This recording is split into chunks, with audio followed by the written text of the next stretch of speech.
I, the undersigned clerk of the Board of Education of Waynoka School District I-3 of Woods County, Oklahoma, do hereby certify that the date, time, and place of the special meeting was filed in the office of the clerk of Woods County, Oklahoma, not less than 48 hours prior to the date and time of this meeting.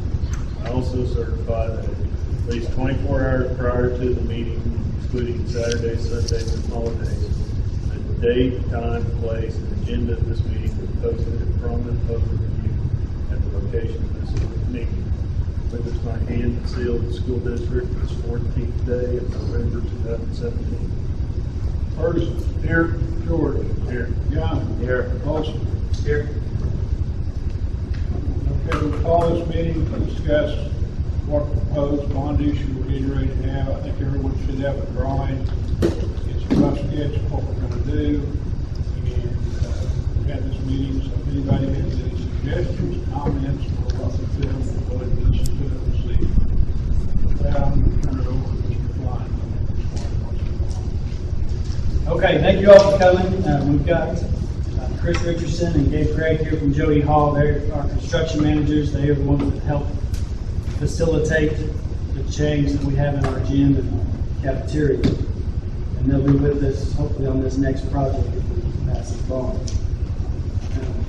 Just to recall from our last meeting, the different scenarios of the money that we can bond for. Obviously, the most be an $8.9 million bond, which again would raise your taxes $17 for every 100 that you pay. So pay $100, you raise $117. So that kind of gives you an idea of what we're looking at. So on this first page, what I've got listed for you is the sinking fund millage of all of our surrounding school districts. The second column there is for 2016-17, that would be last school year, and then this current school year. On this current school year, I do not have all the numbers yet because they haven't been turned in, so the blank mean I just haven't collected that data. But that kind of gives you a ballpark of where all the schools are when it comes to the sinking fund millage, which is what pays back your bond. So what we're saying is that's going to turn into 17 bills. So that kind of equates to where we are on that page. Flipping the page again, you kind of get an overview of the addition we're looking to add. So what we did was we took together everything that somebody commented at our last meeting and tried to bundle that into one big package here. So what we'd be looking at, and we blew it up a little bit in case this one's a little small. We're going to have a new security entrance that would be bumped out here to where the new entrance would now be where the superintendent's office is. That'll become the principal's office. So when you walk into the school, you're going to be at the principal's office. You're going to be with the secretary and, of course, the principal. So to us, security-wise, that's a big deal. And those of you who come into this school, when you got to check somebody out, well, first you walk right into the cafeteria. So then, if you follow directions, you come into our office, and then we have to go track somebody down. Hopefully, this just secures it up and it makes it easier and quicker for you guys to get to your kids and so on there. And then starting right here where this berm is where this media center will start. And that kind of gives you an idea. So we're looking at creating a media center that would have a computer lab, a long distance learning center. Now we have a long distance learning center set up in one of our classrooms. But the good thing about putting it in here is now we're freeing up an extra classroom that's back in the back. And of course, our library would be moved, and that would be the media center, and this would give us some more room to bring in some more technology. And then our classrooms, we have 3. This would kind of circle around to the back. So on the north side is where these safe rooms classrooms would be. So we're looking at the first one being our pre-K center, the second one being our kindergarten center, and then the third one being our what is now the music room, which is where Miss Hope teaches in the other building. So the first 2 rooms hold about 125 people by FEMA rules, and then the last one right now holds about 105. So that kind of gives you an idea there on what our capacity would be. So about 350 plus people could fit with these safe rooms. And then the family restroom is added on right there at the edge. And we'll just kind of go through all of this before we get some questions, I guess. Okay, then the next page you guys should have would be what is now our pre-K kindergarten center. What we're looking at doing is trying to, obviously this is going to become the principal's office, so that we're looking to make into our administrative office, boardroom, and then move our weight room on campus, which is now currently downtown in that building down there. And so this is basically, this is the same footprint that's in there so that we're not tearing down walls, we're not spending a lot of money in that building. It's just trying to use the existing footprint to make it feasible for us. That way we put our resources elsewhere other than in that building. Where the weight room currently sits, there is a wall that separates the two classrooms right there, so we would be knocking down a wall there, just so you understand that. And then the last one would be to update our restroom concession stand facility. I mean, if you guys come to the ball games and you use our restrooms, you know it's pretty bad shape. It's kind of embarrassing that we're having people come and use that. So this would give us a much needed upgrade for our restroom area, for our concession stand area, and then again, we're going to be putting some lockers on. And just to give you where the current concession stand is now is where this is planning on going in.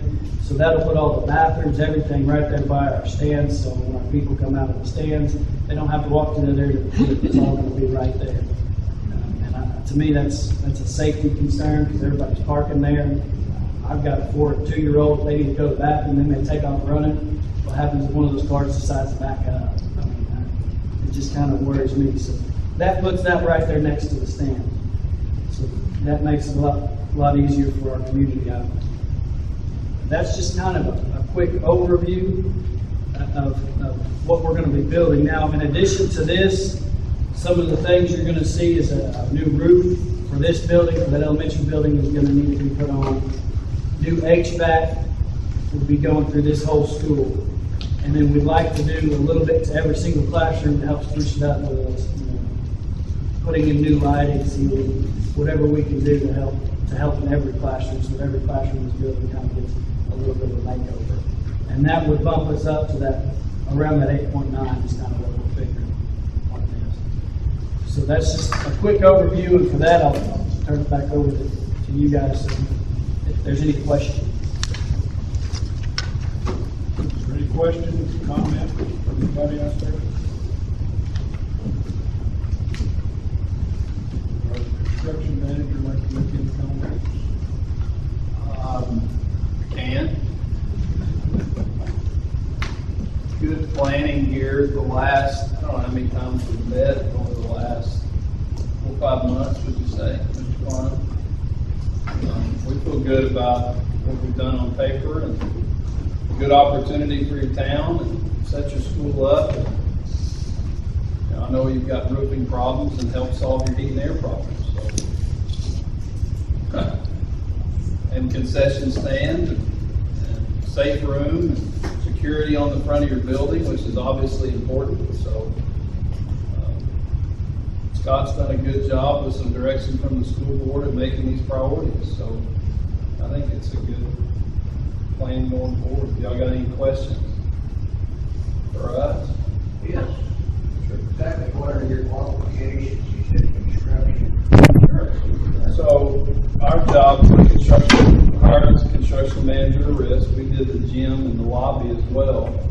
And if the bond passes and the patrons decide to move forward with it, we would take on all the risks. The school has no risk moving forward of anybody doing the work. We would establish a guaranteed max contract not to exceed for the plans and everything that's been designed. So, do you serve as an architect? Or what do you do? No, sir. All we do is the construction piece. We would build the entire job for everything. It'd be a public bid opening in this room on the night that we set after the job's designed. We'll go through 4 or 5 budgets to get to that point prior to bid so that we don't have a budget problem on bid day. So if you choose to proceed with the 8.9, you're going to get 8.9 in construction. It won't be over. That's what we do. So, that answer your question or not? Or? Well, to some extent, so who designed this? Who draws up the plans? BWA, that's the architect that the school board has hired, the same ones that did this in the lobby. Okay, that helps. Yes, sir. All right. So you think you can get your budget right on the? We will.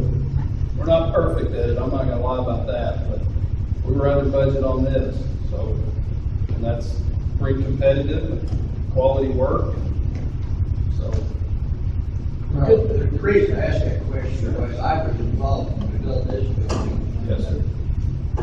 We had a plan and had it, and when we opened the bid, we were about $250,000 short. Sounds like you hired the wrong guy. I don't know that they're in business anymore, so I'm not gonna get into that. Yeah, that's, No, we're not and a perfect. $250 million don't sound much like everything, it's a lot of money. It's a lot of money now. It's a little different. The school was built, you hired a general contractor, That's correct. and the general contractor has their free will to go. These guys are the construction man, they hire the construction people, they bid it out, they're the ones responsible for meeting the budget. So that's why. That's why we went with the construction manager on this last one, and we're planning on, we really like the way they did, how they did it on the other one. Like you said, he did come in under budget on this renovation of the roof. If somebody you have confidence in, it's important. It is. Well, and we monitor that budget throughout all the phases of the design, so to not let you get out of bounds. And I can't control, I don't know what a loaf of bread's gonna cost in 6 months, but I'm gonna try to budget it to know what it's gonna cost. You know, if crazy guy in Korea bombs us, I can't control that, or another hurricane, which doesn't help us on cost, but try to think through all those scenarios. But the good thing about a construction manager versus general contractor is when they put it out to bid, we see every bid. Where a general contractor, they're gonna take the cheapest bid because that's their bottom dollar goes up. That's not exactly how theirs is set up. So we see every bid that comes in, we know what all the prices are, so we kind of see where the bids fall. And they make sure that every bid that comes in meets what needs to happen, all the specs. So that helps. I mean, I don't know construction that well when it comes to all the ins and outs like they do. So they help educate me as well. So when they say something has to be here, they make sure it's in that contract as well, because they're on the line. Can you explain to me the proximity of where everything will be on the north side? Like, how does this affect the entrance that goes between the two buildings? Will it extend, the classrooms extend past that entrance?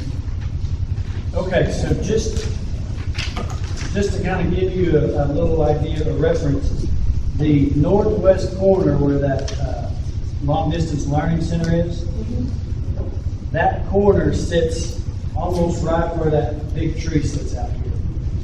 So we're looking at, from this wall, it extends to the west about 50 feet roughly, and then to the north about 80 feet roughly. Each one of these classrooms, so just that first classroom right there, just the inside of the classroom, this doesn't include the walls of the hallway, is 27 feet wide by 35 in length, which is bigger than our current classrooms. And the thing about this entry being between the safe room and the media center is now this is just a rough estimate, let's say 20 feet south of that road. I don't know, I haven't really measured it, but that puts the door closer to our ag facility or sixth grade facility, so those kids aren't walking all the way around here. So that'll extend out there, so now they just have to cross that road and they can be able to come in the building. And as far as where this entrance out here is, it'll no longer face the north, it's gonna face the east. And it'll extend out maybe about 10 feet further past this hallway on the east side.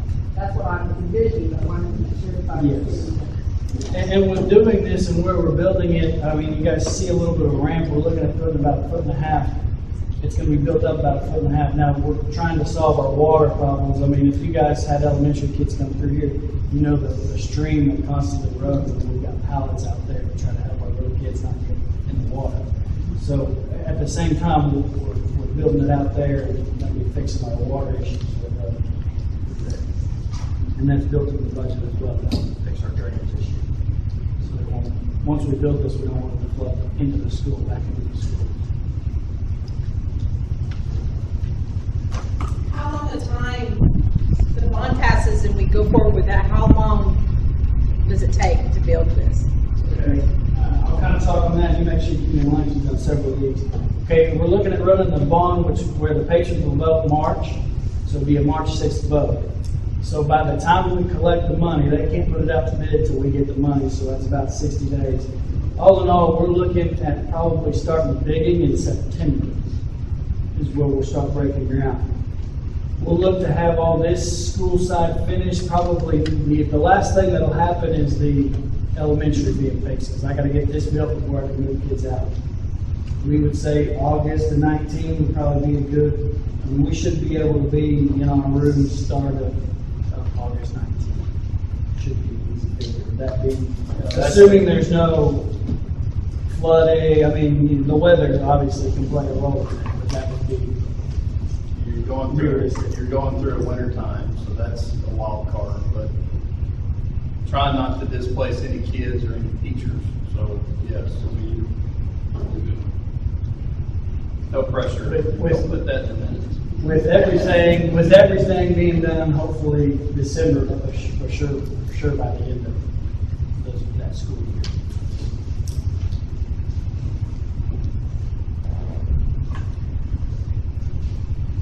Any more questions, comments? Concerned. Changing. Like I said, this is just a drawing that the architects, through what we gathered from the last meeting that people wanted. It's nothing's definite on this, but we're getting close. Because like Klein said, we want to put out our vote on March 6th. We've got to get it all drawn up and present it to the public, make sure everybody understands what we're doing and why we're doing it. So we can move forward. Any other board members?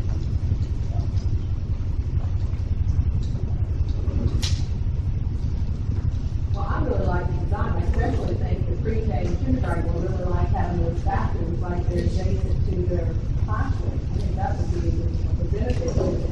That media center looks great.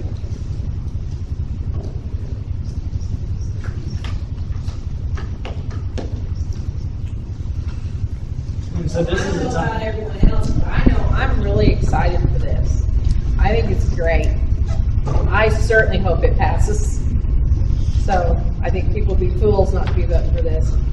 It's surprising me how much the air conditioning and the new roof cost. That is a large part of our bond issue. And those are two areas that we have to do. I mean, this air conditioning system is obsolete and it's nickel and diamonds to death. And we've got some leaks starting up in this building, and if we don't get to take care of them, This investment is going to fall apart. it's gonna go downhill. So it's not the building project that we're doing that's costing a lot of money. Yes, it's costing quite a bit of money, but the heat and air system is a large part of it. Those things have to be done just for general maintenance. So I think that's the bottom line. Is this something we need to do? We're going to need to have school here. And one of the things with our current HVAC system, if something goes wrong, we're down in this whole building. I mean, it's not a room-to-room fix. We're down in this whole building. I mean, those of you who have older kids, grades with those, high school, or something. Well, I guess it was second grade and first grade, some of those, we couldn't get, when we first kicked on this boiler, 4 days. It took 4 days till we could get it below 85 degrees in there, because we had to order some parts and stuff. So that's just this system. That's the way it's set up. So There's one company servicing it Weston, 35. What, your air conditioning heating system, do you envision one, something similar to what is here, or do you have some more exotic ideas? Have you got that? No, we're trying to tame down the exoticness just because of our location and getting people out here to work on it. The more complicated the system, the more it costs us, the more, I mean, right now Luckenbill does most of our work. I mean, we just don't have anybody out here. So keeping that in mind, we pay them 2.5 to 3 hours of drive time just to get them out here. And that's not talking about the time they spend working. So we're hoping to mainly simplify some of this system, go to split systems, maybe some package units, that kind of thing. That way, if a unit breaks, we're down in a room or 2 rooms. We're not down in the whole building, and those are a lot more simple to work on. It's kind of what we're looking at. It's got a bit like a lot of things, you gotta stay away from the very fancy systems and use something that works. Use something and that more people can work on. Yeah, right. Right. Well, when you split it up like that, also, if you lose a unit, you're not out $150,000, you're out the cost of that unit, and then you can domino effect from there. So it's strategic planning long term, rather than spending a whole bunch of money. Right, we won't have to have that. Don't have to have a bond to update the system. We don't have to update it all at once. Any more comments? I think it sounds like a great idea. Well, it'll be you people that's sitting right here to get out and help us promote it, and get the votes to pass it. We can't do it all ourselves, so, that's why we've had these meetings, to kind of get the inputs of the community. And we're gonna, like I said, we're gonna move forward with it. So, we're gonna need a lot of help. Just to kind of give you guys a timeline, so December 4th is when we call for the bond at our board meeting, which means probably late January, we'll start trying to get some, that'll give them, our architects, December, January, get some renderings together so you actually see what it's going to look like rather than just work with it. So the end of January, the 1st of February, we'll start having these again so that you guys can see what it's going to look like on some drawing renderings, that kind of thing. We'll start getting out there and really once we have more stuff in place for you guys to see. So that kind of gives you a timeline of what to expect from us. We're glad you all come out tonight to see what we're doing. Like I said, if you have any comments or any questions or anything come up, contact any one of us or pick a line. We're glad to try to answer. If we can't answer, we'll find somebody that can. So, with that said, I'll entertain a motion to adjourn. I'll make that motion. Good, second. How you vote, Andy? Yes. Yes. Yes. Yes. We are adjourned. Thank you for coming.